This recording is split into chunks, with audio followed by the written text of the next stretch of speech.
यहाँ अर्थशास्त्र, इकोनॉमिक्स, स्पर्धा परीक्षा और नेट परीक्षा के लिए महत्वपूर्ण प्रश्नों और उत्तरों की पढ़ाई करने वाले हैं। मैंने इसे अलग अलग खंडों में विभाजित किया है ताकि आपको तैयारी में आसानी हो। भाग 6 सूक्ष्म अर्थशास्त्र माइक्रो इकोनॉमिक्स। 1 उत्पादन सिद्धांत थ्योरी ऑफ प्रोडक्शन। प्रश्न उत्पादकता के घटते प्रतिफल का नियम किसे दर्शाता है? उत्तर उत्पादन में प्रत्येक अतिरिक्त इकाई के साथ घटते हुए लाभ। प्रश्न लागत वक्र कॉस्ट कर्व का आकार क्यों होता है? उत्तर शुरुआत में बढ़ती प्रतिफल फिर घटती प्रतिफल के कारण। 2 बाजार संरचना। प्रश्न परिपूर्ण प्रतियोगिता परफेक्ट कंपटीशन की मुख्य विशेषता क्या है? उत्तर बड़ी संख्या में विक्रेता और खरीदार समान उत्पाद। प्रश्न एकाधिकार मोनोपोली में मांग वक्र कैसा होता है? उत्तर डाउनवर्ड स्लोपिंग। भाग 7 मैक्रो अर्थशास्त्र मैक्रो इकोनॉमिक्स। 1 राष्ट्रीय आय नेशनल इनकम। प्रश्न जीडीपी और जीएनपी में क्या अंतर है?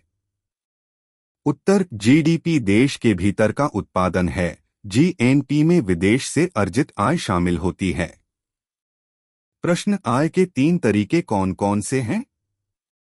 उत्तर उत्पादन विधि, आय विधि और व्यय विधि। 2 मुद्रास्फीति इन्फ्लेशन।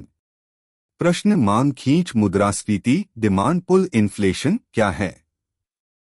उत्तर मांग में वृद्धि के कारण कीमतों का बढ़ना। प्रश्न मुद्रास्फीति को मापने के लिए कौन कौन से सूचकांक हैं? उत्तर उपभोक्ता मूल्य सूचकांक सीपीआई और थोक मूल्य सूचकांक डब्ल्यूपीआई। भाग 8 पर्यावरणीय अर्थशास्त्र एनवायरमेंटल इकोनॉमिक्स। 1 sustainable development. प्रश्न टिकाऊ विकास का मुख्य उद्देश्य क्या है? उत्तर प्राकृतिक संसाधनों का संतुलित उपयोग। प्रश्न पिगू पिगुविन टैक्स क्या है? उत्तर प्रदूषण रोकने के लिए लगाया गया कर। 2 पर्यावरणीय समस्याएं। प्रश्न ट्रेजेडी ऑफ कॉमन्स का क्या अर्थ है? उत्तर सार्वजनिक संसाधनों के अत्यधिक उपयोग के कारण उनका ह्रास।